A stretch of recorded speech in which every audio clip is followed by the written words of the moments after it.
Səidə Sultanın birinci çıxışına toxunmayacağım, çünki o çıxışa münasibət bildirmək üçün özümüzün suyunu tökməliyik. Burada mən də istəmirəm üzümün suyu tökülsün, çünki onsuz da Azərbaycan efirlərinə baxanda kifayət qədər ətli tökürük, kifayət qədər üzümüzün suyu da axır. Və mən səviyyəcə aşağı verilişlərdən danışanda, aparıcılardan danışanda iki Səidə qarşı heç kəs bundan danışmırdı. Mən danışanda elə yeri gələndə hamınız ağzınıza su alıb susmuşdunuz. Səidə Sultan deyir ki, niyə bugün efirlərdə corabdan danışılmalıdır? Bunu Səidə Sultana və onun kimi düşünən müğənnilərə və məhz bu məsələdə Ofeliya Şabanovanı aşağılayanlara demək istəyirəm ki, siz efirlərdə nəyi görmək istəyirsinizsə, bugün Azərbaycan efirlərində o təqdim olunur. Bir qadın deyir ki, mən ərimin corabını geyindirirəm. Az qala əxlaqsız qadın damğası vurursuz Ofeliya Şabanovaya.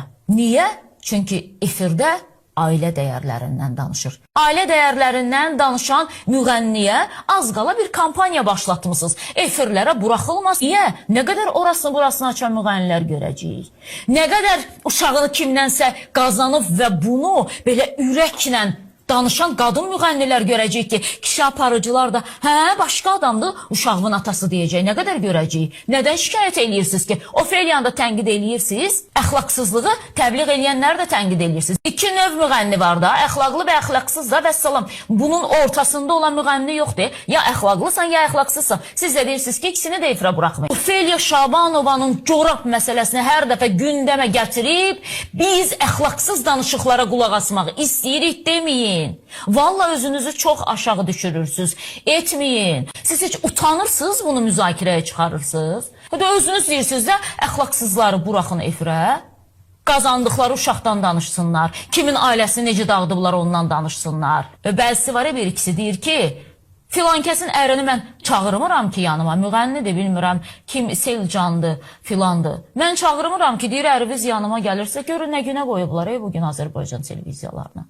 Sizə şərait yaradan, sizin kimi qadın mövzularında maraqlı olan aparıcı kişilər elədi və bunun nidasını da qoyuram. Çünki mən hələ aparıcı qadınların verilişində bu cür aşağı səviyyəli söhbətlərə şahidlik eləməmişəm. Ərinin corabını kim geyindirir, yaxşı eləyir, kim ərinin corabını yuyur, yaxşı eləyir, kim ərinə hörmət eləyir, yaxşı eləyir. Azərbaycan kişisini ucuzlaşdırmayın. Bir həyat yoldaşı öz həyat yoldaşına qulluq eləyirsə, bu yalnız və yalnız Azərbaycan qadını üçün baş ucalığıdır. Sizin üçün həyat yoldaşı dəyəri yoxdursa, o demək deyil ki, kimsə həyat yoldaşının corabını geyindirməməlidir və yaxud da ki, yeməyini bişirib qarşısına qoymamalıdır. Yəni artıq özünüzə hörmət eləyin həqiqətən də.